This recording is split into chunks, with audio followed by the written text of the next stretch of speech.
Au cours d'une séance de travail organisée ce lundi 1er décembre à l'intention de la délégation de la présidence de la République démocratique du Congo au département d'État américain, l'administration américaine a confirmé la signature ce jeudi 4 décembre à Washington de l'accord de paix par le président Félix-Antoine Tshisekedi Tshilombo de la République démocratique du Congo et Paul Kagame du Rwanda. Les deux chefs d'État sont d'ailleurs attendus sur le territoire américain ce mardi 2 décembre. Selon le programme officiel du département d'État, la cérémonie historique va se dérouler en 2 temps et toutes les parties se sont accordées sur le détail protocolaire du programme qui devrait durer en tout 1h30. La première étape se déroulera le même jeudi 4 décembre à 11h à la Maison-Blanche.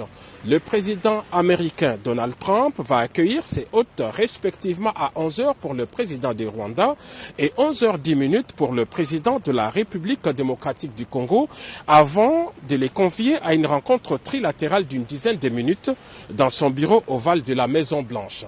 Les protocoles ne prévoient pas à ce stade de prise de parole des deux chefs d'État.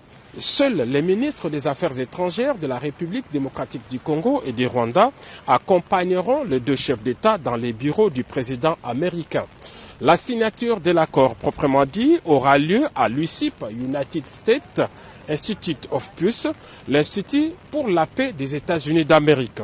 Pour marquer les caractères solennels et historiques de cette signature, 8 chefs d'État ou leurs représentants y sont attendus en qualité de témoins de cet accord, en plus du président Donald Trump.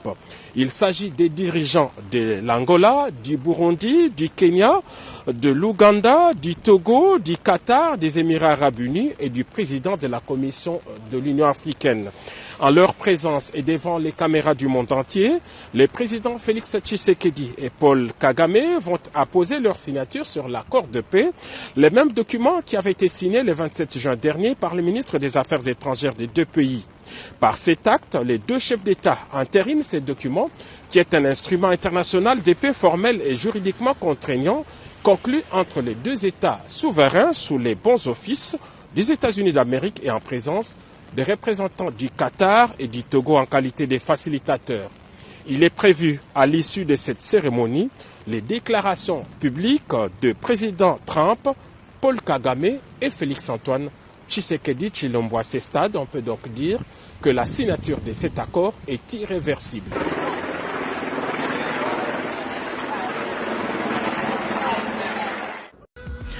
Ndagira ngo rero nanjye munyemerere ntangire nkomoza ku mashusho n'amajwi utangiye ukurikira n'umwe mu banyamakuru ba Repubulika Iharanira Demokarasi ya Kongo wamaze kugera i Washington DC nahategerejwe umuhango w'amateka wo gusinya amasezerano hagati ya nyakubahwa Perezida Paul Kagame na Tshisekedi Tshilombo, ariko kandi ntabwo bazaba bari bonyine, ahubwo byibura abaperezida 8 bo mu bihugu 8 byo mu karere k'ibiyaga bigari bose bazitabira uwo muhango wo gusinya ayo masezerano. N'umuhango udasanzwe nkuko tugiye gukomeza tubigarukaho muri iyi nkuru yacu, ariko kandi tugiye kuba tunarebera hamwe uko gahunda zapanzwe. Ese ni bande ba perezida bamaze kugera muri Leta Zunze Ubumwe za Amerika? Ku ruhande rwa nyakubahwa Perezida Paul Kagame ni iki Olivier Nduhungirehe yavuze? Ku ruhande rwa Repubulika Iharanira Demokarasi ya Kongo ni iki umuvugizi wa Tshisekedi Tshilombo Tina Salama yatangaje? Muri rusange tugiye kuba turebera hamwe uko gahunda zose zamaze gutegurwa muri uwo muhango ugiye kujyana n'isigwa ry'amasezerano. Reba hasi handitse subscribe, na makuru menshi cyane rwose uzajya ukomeza kubonera ku gihe by'umwihariko uyu munsi no ku munsi w'ejo, yewe rero no kuwa gatanu turaza kwibanda cyane kuri ayo masezerano u Rwanda na Repubulika Iharanira Demokarasi ya Kongo bagiye gushyiraho umukono. Ni amasezerano bivugwa rwose ko ari ay'amateka hagati y'ibihugu byombi no mu karere k'ibiyaga bigari kakomeje kurangwa n'intambara muri rusange agiye kugerwaho.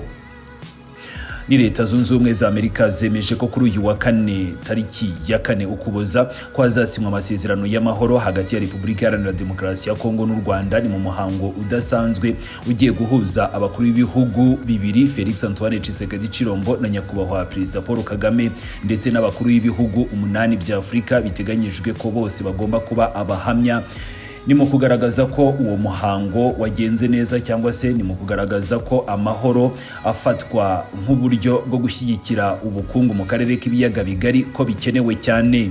Ibi rero byemejwe mu nama y'akazi yabaye kuri uyu wa mbere Ukuboza muri departema ya Leta Zunze Ubumwe za Amerika, yitabiriwe na delegation ya Perezida Tshisekedi yo yamaze kugera i Washington. Twabigarutseho ni muri iyo nama ubuyobozi bwa Amerika bwashimangiye ko uyu muhango uzabera ku murwa mukuru wa Amerika kuri uyu wa kane, kandi ukazayoborwa cyangwa se ukazaba uhagarariwe ku ruhande rwa Leta Zunze Ubumwe za Amerika na Perezida Donald Trump ubwe. Hanyuma rero dore uko umuhango uzagenda, gahunda uko yamaze gutegurwa, ngo ni umuhango uzamara iminota 90 nk'uko biteganywa na protokole ya departema ya Leta Zunze Ubumwe za Amerika. Umuhango uzamara iminota 30, ukazaba kandi ugizwe n'ibice bibiri by'ingenzi ndetse n'indi minota 60 iziyongeraho. Hari Perezida Donald Trump azakira ba perezida bombi ku murongo cyangwa se muri White House mu muhango w'amateka kuva ku isaha y'isa 5 zuzuye. Aho rero nibwo azakiranya kwa Perezida Paul Kagame. Hanyuma rero ku isaha y'isa 5:10 bazakira Perezida Felix Antoine Tshisekedi Chilombo. Ako kanya azahita atumira ku murongo mugufi cyangwa se mu biganiro bigufi abakuru b'ibihugu byombi babanze kugirana ibiganiro n'imbere y'uko noneho ngabakira mu biganiro bijyana ahanini n'ibya gisirikare na diplomasi ni mu biro bye bya Oval Office cyangwa se ibiro bya White House mu gace kazwi nka Oval Office, aho n'ubundi yakirira abantu bakomeye ba perezida ndetse n'abandi baba batumiwe. Ni ibiganiro bigufi bigamije gushyira umukono ku cyerekezo gishya cy'amahoro mu burasirazuba bwa Repubulika Iharanira Demokarasi ya Kongo. Nta magambo ya nyakubahwa Perezida Paul Kagame cyangwa se Tshisekedi ateganyijwe muri iki gice turimo kugarukaho. Bazaba baherekejwe gusa na ba minisitiri w'ububanyi n'amahanga b'ibihugu byombi muri ibyo biganiro bito cyane bizabaho, aho bazaba barebera hamwe ibijyanye n'umurongo w'ibiganiro bya gisirikare ndetse na diplomasi. Hanyuma rero hari igice cya kabiri, no gusinya amasezerano cyangwa se US Institute of Peace cyangwa se UISIP. Ni nyuma rero ngo yo kuva muri White House muri bya biganiro bigufi bizahuza nyakubahwa Perezida Paul Kagame, Tshisekedi Chilombo na ba minisitiri w'ububanyi n'amahanga bakuru b'ibihugu, bazerekeza noneho muri United States Institute of Peace cyangwa se USIP. Ni ikigo cya Leta Zunze Ubumwe za Amerika gishinzwe amahoro ku isi, ahazabera igikorwa nyirizina cyo gushyira umukono ku masezerano y'amahoro. Aha rero niho hitezwe abakuru b'ibihugu 8 cyangwa se intumwa zabo, dore ko bishoboka ko bose bashobora kutitabira. Bazaba baturutse hirya no hino muri Afurika, bakazaba rero baje nk'abahamya bo guhamya ibijyanye n'iki cyemezo cy'amateka. Ntabwo ari ku mugabane wa Afurika honyine hazaba haturutse intumwa, ahubwo no hirya no hino ku isi. Ni mu bantu bose bashyigikiye aya mahoro bazaba bohereje intumwa. Birumvikana nk'Ubufaransa bushobora kuzahagaragara, Ababiligi cyangwa se Katari, abo bose bashobora kuzaba bari muri icyo cyumba. Hanyuma rero reka twigarukire iwacu ku mugabane wa Afurika. Ese ni bande bategerejwe aho ngaho? Nk'uko bigaragara rero hari bamwe bamaze no kwemeza ko bazitabira, harimo nka Angola, Burundi, Kenya, Uganda, Togo, hakaza igihugu cy'u Rwanda, Repubulika Iharanira Demokarasi ya Kongo ndetse n'ibindi bihugu bibiri bitari byamenyekana. Hanyuma rero ku rundi ruhande hari Katari, izaba ihari nk'umuhuza cyangwa se nk'uwafashije mu biganiro. UAE cyangwa se Emira z'Abarabu zizaba zohereje intumwa. Arabia Saudite nayo biteganyijwe ko ishobora kuzaba ihagarariwe Perezida wa Komisiyo y'Umuryango wa Afurika yunze ubumwe, nawe azaba hari, ariyongera muri bya bihugu 8. Ndetse rero na Perezida wa Togo nawe biteganyijwe ko azaba hari. Hanyuma rero aba bakuru b'ibihugu n'intumwa zabo bazaba bahagaze imbere y'isi yose. Ni mu gihe nyakubahwa Perezida Paul Kagame na Tshisekedi Chilombo bazahita bashyira umukono ku masezerano yemejwe bwa mbere na ba minisitiri w'ububanyi n'amahanga ku wa 27 Kamena 2025. Amasezerano y'amahoro ya Repubulika Iharanira Demokarasi ya Kongo n'u Rwanda azaba yemewe ku buryo bwemewe n'amategeko mpuzamahanga, akazaba igikoresho rero gihuza ibihugu byombi mu buryo bwo gukomeza gushyira imbere ibijyanye n'umutekano ndetse n'ubwumvikane, gushyira imbere ubukungu n'ubucuruzi, kandi ngazaba ari amasezerano afatwa nk'ingwate ku mategeko ndetse no ku rwego rw'isi. Azasinywa mu ruhame imbere y'amateleviziyo y'isi yose. Bizaba bigaragaza ko impande zose zishimangira inshingano zazo zo kurangiza intambara mu burasirazuba bwa Repubulika Iharanira Demokarasi ya Kongo no gushyira imbere amahoro n'umutekano. Hanyuma rero uruhare rwa Amerika, Qatar, Togo ruragaragaza ko iki gikorwa gifite ubushake mpuzamahanga butigeze bubaho mu mateka y'akarere k'ibiyaga bigari cyangwa se hagati y'u Rwanda na Repubulika Iharanira Demokarasi ya Kongo ubwabo. Hanyuma rero ni mu kiganiro n'abanyamakuru ubwo Olivier Nduhungirehe yarabajijwe niba nyakubahwa Perezida Paul Kagame azitabira uwo muhango. Ni AFP yamubazaga.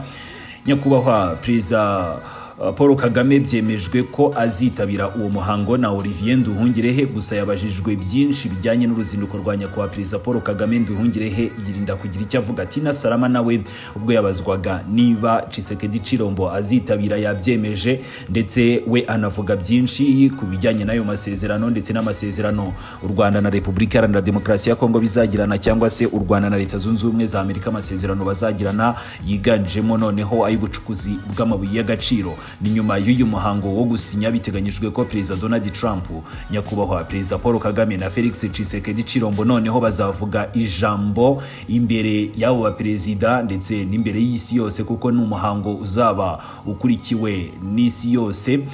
Ni ku bijyanye no gusubiza ibibazo bya OMC stage, ni ku rwego rwo gutanga icyerekezo gishya cy'amahoro mu karere. Aha rero n'ubundi ni muri ya minota 90 nibwo noneho ba nyakubahwa Perezida Paul Kagame na Tshisekedi Chilombo bazagira icyo batangariza isi yose.